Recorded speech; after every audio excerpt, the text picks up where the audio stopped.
दो घड़े और बाढ़ की रोमांचक कहानी। एक हरे भरे मैदानों और पहाड़ियों से घिरे छोटे से गांव की कहानी है। गांव के बीच से एक नदी बहती थी जो वहां के लोगों के लिए जीवन रेखा थी। रोज सुबह नदी किनारे का नजारा देखते ही बनता था। महिलाएं पानी भरने आती, बच्चे पानी में खेलते और मछुआरे अपनी नाव लेकर निकल पड़ते। लेकिन इस बार बरसात का मौसम कुछ अलग था।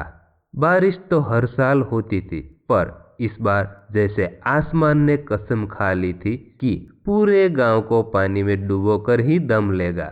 लगातार 10 दिनों तक बारिश होती रही। नदी उफान पर थी और देखते ही देखते उसने गांव को अपने आगोश में ले लिया। मकान डूब गए, लोग अपने जानवरों और सामान छोड़कर ऊंचे स्थानों की ओर भागे। बाढ़ के पानी में गांव के कई सामान बहने लगे। इन सामानों में थे दो घड़े। एक था चमचमाता हुआ पीतल का घड़ा और दूसरा थोड़ा फीका सा साधारण मिट्टी का घड़ा।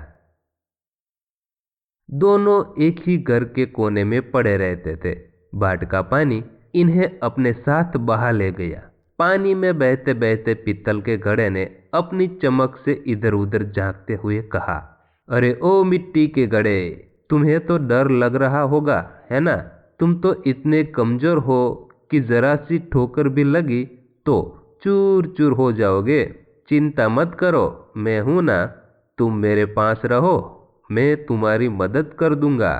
मिट्टी का घड़ा पानी के बहाव से थोड़ा डगमगाया, पर उसने हिम्मत नहीं हारी।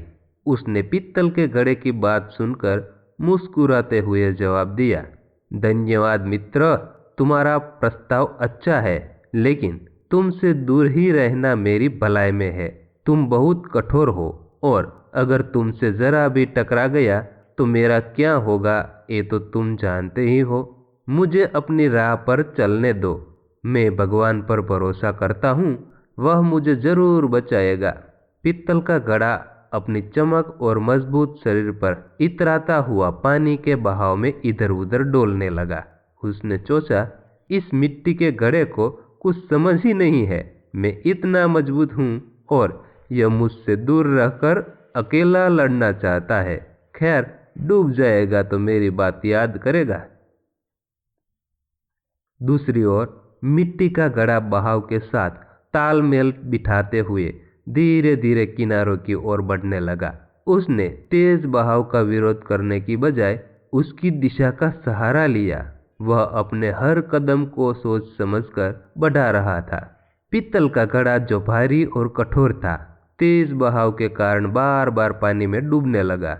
उसकी कठोरता उसकी मदद करने के बजाय उसे और मुश्किल में डाल रही थी।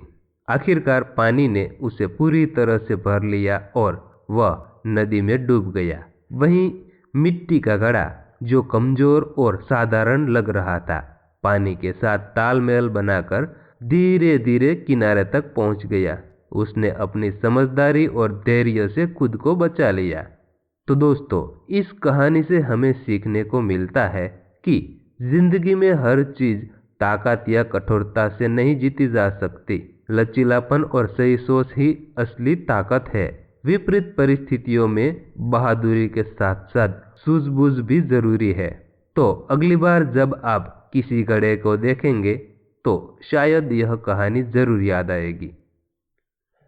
तो दोस्तों, दो घड़े और बाढ़ की रोमांचक कहानी अगर आपको पसंद आई है तो प्लीज़ वीडियो को लाइक और शेयर जरूर करें।